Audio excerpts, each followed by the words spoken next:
नमस्कार, मैं हूँ राजीव और मेरे साथ जुड़ रहे हैं आज अंकुर कोठारी जी और नरेंद्र जैन जी। आप अंकुर जी सीईओ हैं कुसुमगर लिमिटेड के और Narendra Jain ji CBO chief business officer हैं कंपनी के कुसुमगर लिमिटेड के। और इसका आईपीओ आ रहा है, बीएसई और एनएसई दोनों पर लिस्टिंग होने वाली है इसकी। 650 करोड़ रुपए का आईपीओ है कंपनी का, ठीक-ठाक आकार है। और कंपनी का कामकाज जो है वो अपने आप में दिलचस्प है। कोठारी जी, अगर आप खुद अपने शब्दों में उसे बताएँगे तो ज़्यादा बेहतर रहेगा, लेकिन मुख्य रूप से वो ऐसे स्पेशलिटी कपड़े बनाते हैं जिनका इस्तेमाल पैराशूट में और दूसरे बहुत सारे डिफेंस वाले कामों में होता है। बहुत सारे दूसरे भी जो स्पेशलिटी प्रोडक्ट्स हैं इनके। सबसे पहले अपनी कंपनी के बारे में थोड़ा हमारे दर्शकों को, अपने संभावित निवेशकों को बताइए कि कंपनी क्या करती है? पहली बात तो राजीव जी, थैंक यू फॉर कि आपने हमें इनवाइट किया। सर, कुसुंगर लिमिटेड इंजीनियर्ड फैब्रिक्स, जैसे आपने भी कहा सर, स्पेशलिटी कपड़े बनाती है सर। और फिर उसके बाद उनसे बने हुए solutions, aerospace and defence industry के लिए हम सॉल्यूशंस भी बनाते हैं। जैसे पैराशूट के कपड़े हुए, कैमोफ्लाज इक्विपमेंट, जिसमें इंफ्रारेड, थर्मल और रेडार सिग्नल्स से आप प्रोटेक्ट करना चाहें, वैसे कपड़े। इंडस्ट्रियल्स के अंदर ऑटोमोटिव में लगने वाले कपड़े, high altitude clothing, super high altitude clothing, जैसे सियाचिन ग्लेशियर हुआ या इतनी बड़ी हाइट के अंदर लगने वाली जो कपड़े की सामग्री होती है, वैसी चीजें बनाते हैं। और इनसे एसोसिएटेड हम फिनिश्ड गुड्स भी कुछ कुछ एरियाज में बनाते हैं। जैसे हम फुल पैराशूट सिस्टम बना के देते हैं, कैमोफ्लाज सिस्टम बना के देते हैं, डेकॉयज वगैरह बनाते हैं। सो ये हमारी कंपनी करती है सर। इसका focus textile forward materials for aerospace and defence है सर। सो टेक्निकल फैब्रिक्स हुए जिनके अंदर कुछ ना कुछ बहुत ही ऐसी तकनीक का इस्तेमाल किया जाता है जो बहुत मुश्किल होता है, और इनको हाई वैल्यू एप्लीकेशंस के लिए यूज किया जाता है। जी। तो कंपनी का इतिहास कैसा रहा है? कब से कंपनी की शुरुआत हुई? किस तरह से आगे बढ़े? नरेंद्र जी, अगर इन बातों को आप सामने रखें। कंपनी की शुरुआत सर 1990 से हुई है। 1990 में हमने पैराशूट के फैब्रिक बनाना शुरू किया था फॉर सॉरी, भारतीय सेना के 1990 लिए। 1990 90 या 1990। यानी यानी सो 36 साल हो गए अभी तक। यस, जी so we have completed 37 years almost. So हमने भारतीय सेना के लिए पैराशूट के कपड़े बनाना शुरू किया था। धीरे धीरे हम अलग अलग सेगमेंट्स में चले गए। हमने इंडस्ट्रियल शुरू किया, देन फिर कस्टम फैब्रिक हमने बनाए, एक्टिव वेयर के फैब्रिक हमने बनाए। देन हम धीरे धीरे आगे सॉल्यूशंस में गए, जहाँ पे हमने पैराशूट बनाना, रेडी पैराशूट बनाना, कैमोफ्लेज नेट बनाना चालू किया। जी, बिल्कुल। तो अभी यहाँ पर कोठारी जी, आप जो आईपीओ लेकर के आए हैं, 650 जी करोड़ रुपए का है। किसी जी निवेशक के मन में सबसे पहला सवाल इसको देख कर के ये आएगा कि इसमें पूरा का पूरा जो है वो एक तरह से शेयर होल्डर्स की तरफ से अपना शेयर बेचने का, यानी जो एग्जिस्टिंग प्रमोटर्स हैं और एग्जिस्टिंग शेयर होल्डर्स हैं, उनकी तरफ से ये ऑफर फॉर सेल है। यानी कंपनी को इसमें कोई पैसा नहीं मिलने वाला है इस आईपीओ में, ये जो एग्जिस्टिंग शेयर होल्डर्स हैं उनके हाथ में जाएगा। तो एक ठीक-ठाक आईपीओ है, लेकिन क्या कंपनी को पैसे की ज़रूरत नहीं है? कंपनी को किसी नई वर्किंग कैपिटल की या किसी भी तरह की ज़रूरत नहीं है? कंपनी अपने आप में पर्याप्त कैश फ्लो जनरेट कर रही है? क्या स्थिति है कि सिर्फ़ ओएफएस का आईपीओ लाया गया है? तो बिल्कुल वाजिब सवाल है, और आपने एक्चुअली जो उत्तर है उसका उसके तरफ भी आपने इंडिकेट किया। सो एक्चुअली सर, हमारी जो लास्ट 2 साल के अंदर हमने काफ़ी बड़ा कैपिटल एक्सपेंशन किया था। तो कंपनी एक्चुअली अभी कंपनी को एक्चुअली कुछ पैसे की ज़रूरत है नहीं। यदि आप देखेंगे हमारे पिछले 5-6 साल के नंबर्स, हम लोग काफ़ी we have been profitable and cash generation भी हुआ है। So company has more than enough cash to fund its own growth, and अभी हमें अगले कुछ सालों के लिए कुछ खास पैसे की जरूरत है नहीं ग्रोथ के लिए। जी। अब अगर आपके कंपनी के कारोबारी आंकड़ों पे निगाह डालें, तो यहाँ पर पिछले 2-3 सालों में आपने काफ़ी अच्छी बढ़त दिखाई है। 23-24 में आपकी टोटल रेवेन्यू जो थी लगभग पौने 500 करोड़ रुपए थी, जो अभी 25-26 में ये बढ़ के 711-12 करोड़ रुपए हो गई है। काफ़ी अच्छी रफ्तार से आपकी टोटल इनकम बढ़ी है, लेकिन क्या ये तेज़ रफ्तार पिछले 2-3 सालों में ही है या 37 सालों से ऐसे ही तेज़ रफ्तार चल रही है? जी सर, सारे 37 साल तो एक समान नहीं होते सर। बट यदि आप देखेंगे सर 2020 से, एंड ये आंकड़े शायद आरएचपी में ना हो, बट यदि आप 2020 से देखें तो हम कंटिन्यूअसली 35-40% केगर के दर से ग्रो किए जा रहे हैं। समझने की बात यह है सर कि ड्यूरिंग दिस पीरियड काफी सारे ग्लोबली रिक्वायरमेंट्स फॉर हमारे तरह के कपड़े बढ़ती गई हैं। This is because of defense spending. This is because of trade disruptions. That's why company को इससे काफी फायदा हुआ है, एंड कंपनी का ग्रोथ दर एक्चुअली काफी स्ट्रांग रहा है काफी सालों से, पिछले आई वुड से 6-7 7 सालों से, साल 7 सालों से। जी।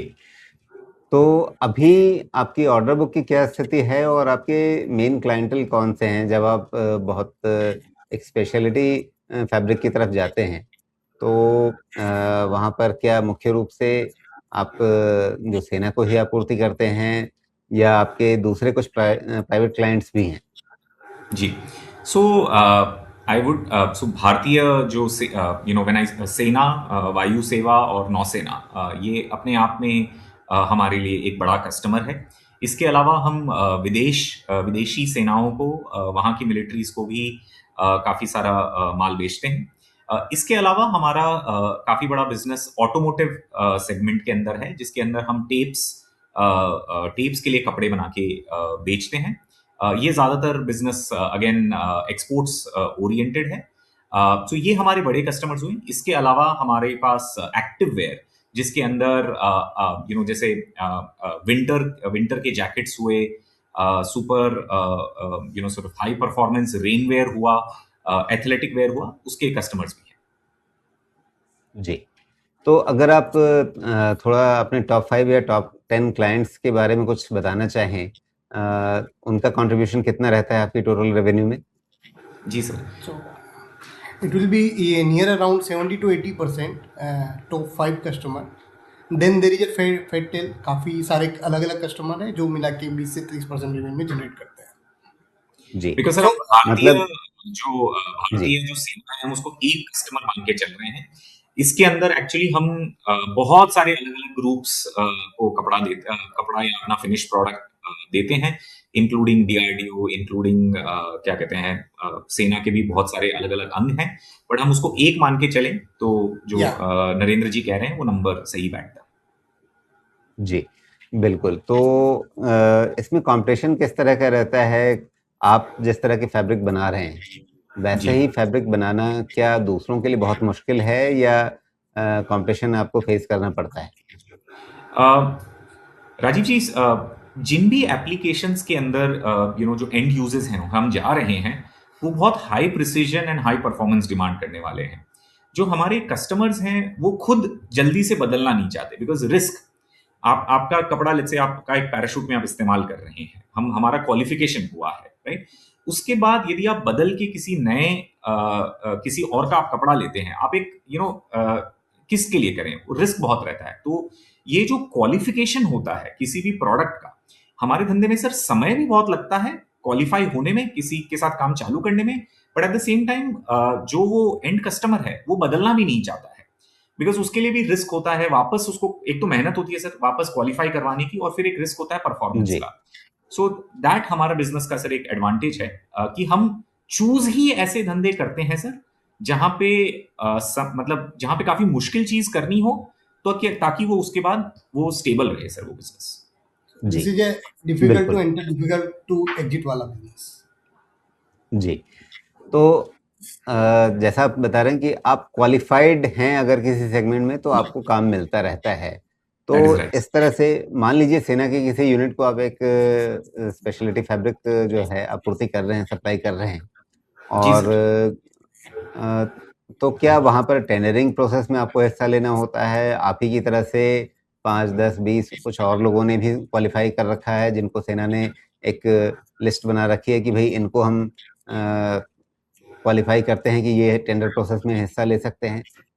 किस तरह का कॉम्पिटिटिव सिनेरियो रहता है वहाँ पे? सो सर एक्चुअली प्रोडक्ट्स जो हम देते हैं सर वो काफ़ी वाइड रेंज है, हर सिचुएशन थोड़ी थोड़ी अलग है। कुछ सिचुएशंस ऐसी होती हैं सिर्फ कि हम सिर्फ अकेले होते हैं जो क्वालिफाइड होते हैं।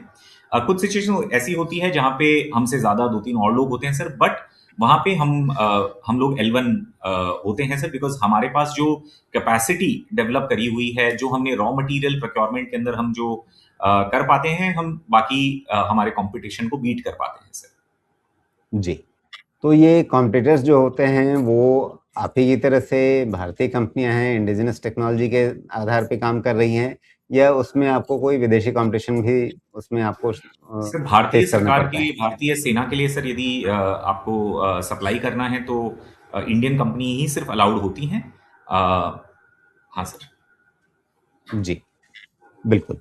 और कभी सेना आपसे ये नहीं कहते कि आपने ये कपड़ा तो हमारे लिए बड़ा अच्छा बना दिया, ये किसी और को मत दीजिएगा? हाँ हाँ, ऐसा होता है ऐसा सर, होता है। काफ़ी होता है सर। हमारे एक्चुअली ये काफ़ी कॉमन है। ज़्यादातर चीज़ें जो हम बनाते हैं सर वो एक ही कस्टमर के लिए बनाते हैं और उन्हीं को देते हैं। सो जैसे मैं विदेशी किसी एक सेना के लिए कुछ बना रहा हूँ तो वो उस एनडीए के साथ चालू होता है कि ये आप इसको नहीं देंगे। यदि सर मैं किसी एक ब्रांड के लिए भी एक कपड़ा बना रहा हूँ, वो मैं दूसरे ब्रांड को नहीं दे सकता। तो सर एक पार्टनरशिप में ही काम होता है सर दोनों तरफ से। हम भी कहते हैं कि आप और किसी को ये बिज़नेस नहीं देंगे, वो कहते हैं आप किसी और को ये प्रोडक्ट आपने डेवलप किया नहीं देंगे sir, and it's a win win scenario. तो इस तरह की म्यूचुअल एक्सक्लूसिविटी यस आपके सर। टोटल रेवेन्यू में कितनी है? आई वुड से सर मैं इनको कस्टम प्रोडक्ट्स कहूंगा sir, where you know we have developed something unique for a particular customer. I would say it would be a majority of our yes. Business. 50% plus तो ऐसा business है ही sir, जहाँ पे एक you know, because sir exclusivity कई बार paper पे होती है, कई बार obviously it is more unstated and understood sir, but I would say it would be majority of our business. जहाँ पर एक अंडरस्टैंडिंग बनी हुई है कि भई आप सिर्फ उन्हीं को माल देंगे और वो सिर्फ आपसे ही लेंगे। आई would say sir 70-80% understood type. Business ऐसा ही है सर हमारा। जी, ओके। तो आगे की फिर तैयारी क्या है? किस तरह की योजना है? अब चूँकि इस आईपीओ में कंपनी के पास तो कोई नई कैपिटल आ नहीं रही है, तो मैं आपसे ये नहीं पूछ सकता कि कंपनी इस पैसे का क्या इस्तेमाल करेगी, वो तो प्रमोटर जाने, और जो बाकी शेयर होल्डर्स जो बेच रहे हैं ओएफएस में, वो समझेंगे कि उनको इस पैसे का क्या करना है। प्रमोटर्स ही हैं सर, श्योर लेकिन प्रमोटर्स। सिर्फ कंपनी की प्रमोटर्स ही बेच रहे हैं सर, जस्ट टू बी। जी, जी। जी। सो सर अ, हमारा सो हमारे पास सर जैसे मैं पहले भी कहा था सर, अभी हमने जो लास्ट 2 साल में कैपेसिटी एक्सपेंशन किया था सर, अभी हम 50-60% यूटिलाइजेशन पे हैं, तो अभी तो हमें काफ़ी कवर करने में भी समय लगेगा। एक जो प्रोडक्ट डेवलपमेंट है सर, ये हमारे बिज़नेस का सबसे यू नो आप कहें तो मूलभूत हमारे बिज़नेस के अंदर है हमारा आर-एन-डी और प्रोडक्ट डेवलपमेंट डिपार्टमेंट। काफ़ी अच्छी पाइपलाइन है सर, नए प्रोडक्ट्स की जो हम लॉन्च किए जा रहे हैं सर। सो हमारे जो बिज़नेस में सर जो ग्रोथ आती है सर, वो 3 तरीकों से आती है। एक तो है कि सर एक ही किसी के साथ काम कर रहे हैं, उसका शेयर ऑफ बिजनेस हम बढ़ाते जाएं सर। दूसरा होता है कि हम सिमिलर रेंज के अंदर नए कस्टमर्स और नए प्रोडक्ट्स लॉन्च किए जाएं सर। और तीसरा है हम नई तकनीकों पे काम करें। तो तीनों चीजों पे काम चल रहा है sir. The pipeline is looking very strong and we are very hopeful for the future. जी, बिल्कुल। लेकिन पिछले वित्त वर्ष में, पिछले फाइनेंशियल ईयर जी में क्या कुछ दिक्कत आई थी जिसके चलते थोड़ा-सा रेवेन्यू में भी एक डीग्रोथ हमें दिखा, और उसके बाद फिर हमें उसका असर प्रॉफ़िट में भी आता हुआ दिखा, प्रॉफ़िट में भी कमी आई है। तो जी 25-26 क्या किसी वजह से चैलेंजिंग रहा है? सर, 2-3 चीज़ें हुई सर, एंड एक ही साथ हुई, तो वो भी एक प्रॉब्लम हो जाती है सर। एक तो सर हमारा एक बड़ा ऑर्डर मिलिट्री का आना था। वो कुछ कारणों से कुछ कारणवश थोड़ा-सा शिफ्ट हो गया। तो वो यू नो Q4 में थोड़ा बहुत आया, लेकिन फिर वो इस साल 27 के अंदर ज़्यादा आ रहा है। वो थोड़ा-सा शिफ्ट हो गया, तो 27 का भी थोड़ा-सा आगे जाके 28 में हो गया। ऐसा कुछ कारणवश हुआ जो मैं बता नहीं सकता। दूसरा सर ट्रम्प टैरिफ्स जो लगे, बिकॉज़ यूएस अपने आप में हमारे लिए यू नो काफ़ी बड़ा मार्केट है। आई थिंक ऑलमोस्ट या ऑलमोस्ट 15%। 15% बिज़नेस हमारा यूएस से आता था, एंड इनडायरेक्ट बिज़नेस भी कुछ था उसके अंदर। तो ट्रम्प टैरिफ्स लगने से उस पे वो ठप हो गया। तो अभी but I am happy to say sir कि ये दोनों जो चीज़ें हुई, ये एक सॉर्ट ऑफ टेम्पररी चीज़ें थी, वापस चालू हो गया। तीसरी चीज़ थी सर कि जो बड़ा केपेक्स हमारा लगा, उसका डेप्रिसिएशन इस साल से आना चालू हुआ। दो उस पे प्रोडक्शन कैपेसिटी हम पूरी यूटिलाइज़ नहीं कर पा रहे हैं। बट इंटरेस्ट डेप्रिसिएशन उनका चालू हुआ सर, सो पैट का नंबर में थोड़ा वहां पे भी फर्क हो गया। EBITDA अब अगर आप देखोगे तो लास्ट ईयर और FY26 का सिमिलर था, हाउएवर पेट का नंबर थोड़ा हमारा डिक्लाइनिंग ट्रेंड पे था। जी, तो अभी टोटल आपके रेवेन्यू में एक्सपोर्ट का कितना हिस्सा जा रहा है? Last year it was 40%, on an average basis पे 30 से 40% एक्सपोर्ट होता है सर। जी जी, बिल्कुल। तो अब अगले 3 से 5 साल में क्या आप नए प्रोडक्ट प्रोफाइल मतलब अपने पोर्टफोलियो में नए प्रोडक्ट लाइन्स जोड़ेंगे, नई चीज़ें जोड़ेंगे, या कैपेसिटी एक्सपेंशन आप बता रहे हैं कि आपने पहले ही कर लिया है और इस समय आप लगभग 50-60% के बीच में यूटिलाइजेशन पे हैं, मतलब अभी तो यूटिलाइजेशन बढ़ाने की ही ज़रूरत है। जी सर, तो नई कैपेसिटी लगाने की बात तो अभी दूर रहेगी। तो कुछ समय के लिए किस तरह देखिए से सर, आगे जल्दी 3 हो से जाए 5 तो और साल अच्छा है रहेंगे? सर। सर जितनी जी, जल्दी बिजनेस आए उतना अच्छा है, बट देखा जाए सर, बिल्कुल। हमारा पिछले जो 5-6 साल में जो सक्सेस का कारण रहा है सर, वो नए प्रोडक्ट्स लॉन्च करना मार्केट के कस्टमर्स के लिए, और जो प्रोडक्ट लॉन्च हुए हैं उनके लिए नए कस्टमर्स ढूंढना। तो इसी तर्ज पे सर हम लगे रहेंगे। बहुत अपॉर्चुनिटीज हैं sir, and we are very excited for the future. जी।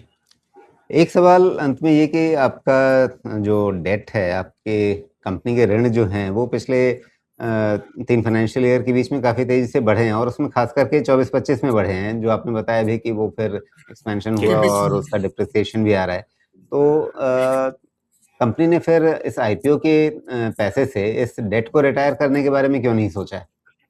जय सर। सो सर जो डेट्स होते हैं हमारा गुजरात में पूरा एस्टेब्लिशमेंट है। गुजरात गवर्नमेंट हमारे को subsidy, as a textile company दे give the subsidy, so we get around 3 to 4% interest subsidy, we get 10 to 15% capital subsidy, and we get power subsidy also from Gujarat government. For that we have to take at least 70% of total capex का capex loan. So वो loan का amount sir compulsory रखना पड़ता है और वो 5 साल का लोन लेना पड़ता है। सो दैट्स द रीजन जी, वो capex हम पे आउट नहीं कर सकते हैं। ओके, ठीक है। कोठारी जी और मिस्टर जैन, बहुत-बहुत धन्यवाद आप दोनों का, आपने समय निकाला इस बातचीत के लिए। और अब आप शेयर बाज़ार में हैं, निवेशकों से निरंतर आपका संवाद बना रहे, इसके लिए हम कोशिश करेंगे। आपसे समय-समय पर संपर्क करके आगे आपकी कैसी प्रगति रहती है, उस पर नज़र रखेंगे। बहुत धन्यवाद आपका इस बातचीत के लिए। धन्यवाद सर। थैंक यू राजीव जी, आपने अपने शो में बुलाया, नमस्कार। एंड प्लीज अपनी गुड विशेस रखिएगा। Thank you sir. धन्यवाद सर। नमस्कार।